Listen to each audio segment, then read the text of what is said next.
17 বছর বাংলাদেশকে একটি জাহান্নাম বানিয়ে রেখেছে। 5ই আগস্ট বাংলাদেশ আবারও এই ফ্যাসিস্ট বিদায় করেছে এবং আইনের প্রতি শ্রদ্ধাশীল হয়ে আজকে আসলে 17 বছর ফ্যামিলির সাথে আমার ছেলে মেয়ে আমাকে ছাড়াই বড় হয়েছে।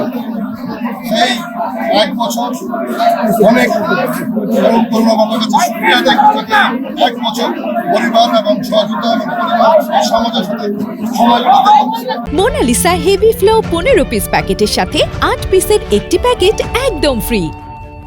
আসলে 17 বছর আমরা ভয়কে জয় করে আন্দোলন সংগ্রাম করেছি সেই ভয়কে জয় করে আজকে আমি আইনের প্রতি শ্রদ্ধাশীল হয়ে আমি আত্মসমর্পণ করছি এবং আমার বিশ্বাস যদি আইনের না করবে তাহলে আমি এবং মুক্ত হয়ে আবার আগামী যে জাতীয় সংসদ নির্বাচন রয়েছে সে নির্বাচনে বাংলাদেশ জাতীয়তাবাদী দলের পক্ষে আমরা ঐক্যবদ্ধ থেকে মানুষের সবাই সুশৃঙ্খল থাকবেন। এখন বাংলাদেশ এখনো বিপর্যয় কাটিয়ে দেয়নি। এই বিপর্যয়ে কেউ আপনারা কোনোরকম হাতাপাতে পা দিবেন না। আপনারা সহনশীল থাকবেন এবং সেই নির্দেশন কাজ করবেন। ভাই এতদিন পরে আজকে কেন আত্মসমর্পণ করতে আসছেন?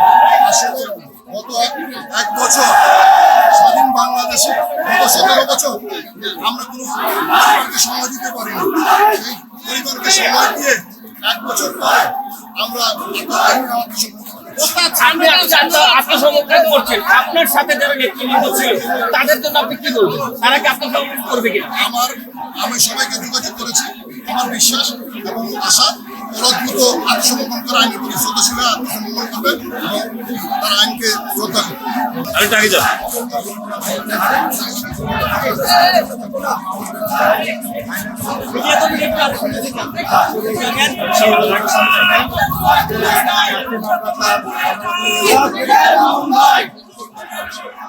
আমরা তোমায় ভুলি নাই, আমরা তোমায় ভুলি নাই।